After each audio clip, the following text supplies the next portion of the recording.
लाडकीसाठी सामाजिक न्याय विभाग निधीला आता पुन्हा एकदा कात्री लागलेली आहे। सामाजिक न्याय विभागाचे 410 कोटी लाडकीसाठी वळवण्यात आलेले आहेत। जुलैचा हप्ता देण्यासाठी 410 कोटी निधी आता वितरित केला गेलेला आहे। त्यामुळे पुन्हा एकदा सामाजिक न्याय विभागाच्या निधीला कात्री लागल्याचं दिसतंय। लाडकी बहीण योजनेसाठी आता निधी देताना सरकारची मात्र दमछाक उठताना दिसते आणि पुन्हा एकदा सामाजिक न्याय विभागाच्या निधीला कात्री लागलेली आहे। सामाजिक न्याय विभागाचे 410 कोटी लाडकी बहीण योजनेसाठी वळवण्यात आल्याचं कळतंय।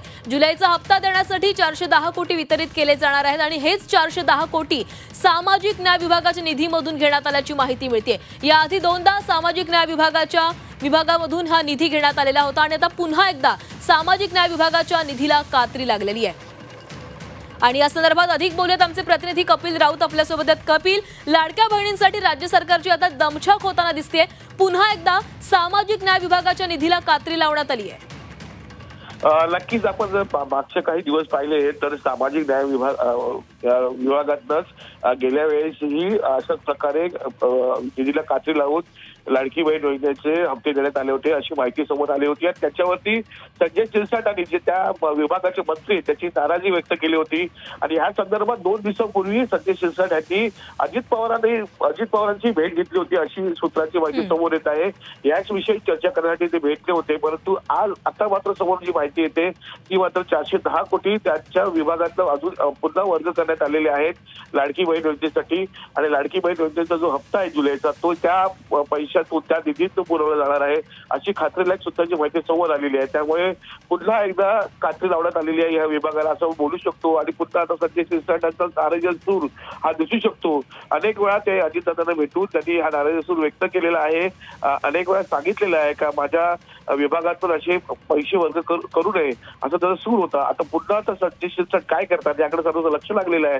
आणि सर्वात महत्वाचं म्हणजे दमछाक होता दिसत आहे का ते दिसत आहे लाडकी बहीण योजनेच्या पैशांसाठी। आता पुणे सरकार या योजनेबद्दल काय विचार करते याकडे सर्वांचं लक्ष लागलेलं आहे।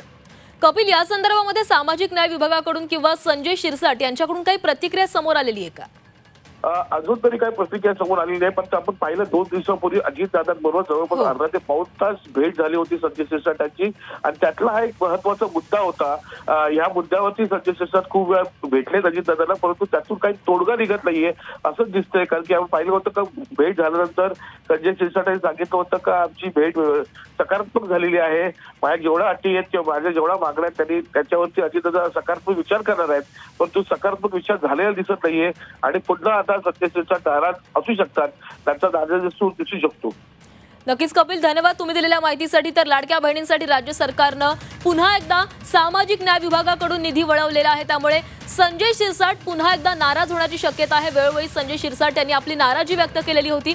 जेव्हा जेव्हा लाडकी बहीण योजनेसाठी सामाजिक न्याय विभागाचा निधी वळवण्यात आला त्यावेळेस प्रत्येक वेळी त्यांनी उघडपणे आपली नाराजी व्यक्त केली, आपल्या खात्यामधून निधी वळवू नये अशी त्यांनी मागणी केलेली होती। याच्या आधी त्यांनी अजित पवार यांची देखील भेट घेतलेली होती। आता पुन्हा एकदा संजय शिरसाटांच्या सामाजिक न्याय विभागाचा निधी वळवण्यात आलेला आहे, त्यामुळे पुन्हा एकदा वादाची ठिणगी पडण्याची शक्यता वर्तवली जाते। आज पुन्हा एकदा सामाजिक न्याय विभागाचा 410 कोटींचा निधी लाडकी बहीण योजनेसाठी वळवण्यात आलेला आहे। लाडकी बहीण योजनेचा जुलैचा हप्ता द्यायचा आहे आणि त्या हप्त्यासाठीच पुन्हा एकदा सामाजिक न्याय विभागाच्या निधीला कात्री लागलेली आहे। या संदर्भात आपण बोलूयात, आपल्यासोबत शिवसेना उद्धव बाळासाहेब ठाकरे पक्षाच्या उपनेत्या सुषमा अंधारे जोडल्या गेलेल्या आहेत। सुषमाजी, सामाजिक न्याय विभागाचा निधी पुन्हा एकदा वळवण्यात आलेला आहे। लाडक्या बहिणींसाठी पैसे जमा करताना कुठेतरी सरकारची दमछाक उठताना दिसतेय। लाडकी बहीण योजना ज्या पद्धतीने निवडणुका डोळ्यासमोर ठेवून आखली गेलेली होती, मात्र ती योजना आखत असताना त्याच्या अंमलबजावणी पातळीवर काय अडचणी येतील याची अजिबात कुठल्याही प्रकारचा अभ्यास किंवा शहानिशा केलेली नव्हती, ज्याचा परिणाम म्हणून आता लाडकी बहीण योजनेसाठी वेगवेगळ्या भागाचे निधी वळवण्यात येत आहेत। आधी आदिवासी भागाचा सामाजिक न्याय विभागाचा आधी एकदा निधी वळवलेला होता आणि आताही याचा परिणाम असा होतोय की बार्टी किंवा संबंधित असणाऱ्या जेवढ्या काही मागास वर्गाच्या ज्या काही योजना आहेत, मुख्य प्रवाहात आणण्यासाठी ज्यांच्यासाठी योजना आखलेल्या होत्या त्या सगळ्या योजना ठप्प पडत आहेत।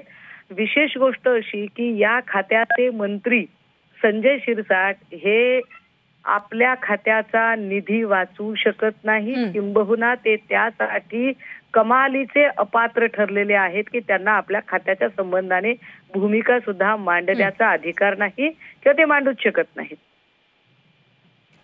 सुषमाताई, पण या निर्णयांमुळे आता कुठेतरी महायुतीमध्येच वादाची ठिणगी पडताना दिसतेय. आपल्याच महायुतीमधील घटक पक्षांच्या मंत्र्यांना दुखावण्याचा प्रयत्न सुरू आहे आणि याचे परिणाम पुढच्या काळामध्ये देखील उमटताना दिसू शकतायत का?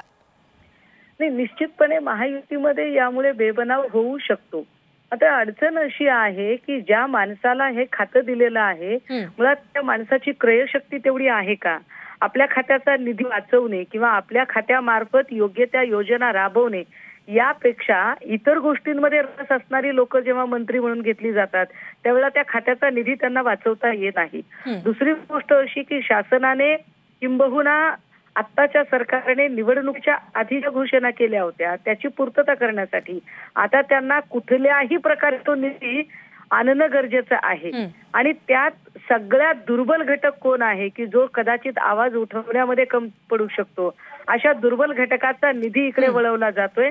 सामाजिक न्याय विभागाचा निधी हा मुख्य प्रवाहात या सगळ्या उपेक्षित वर्गाला आणण्यासाठी कामी येतो, मात्र त्या उपेक्षित वर्गाचाच निधी पळवून शासन त्यांच्यावर अन्याय करत आहे.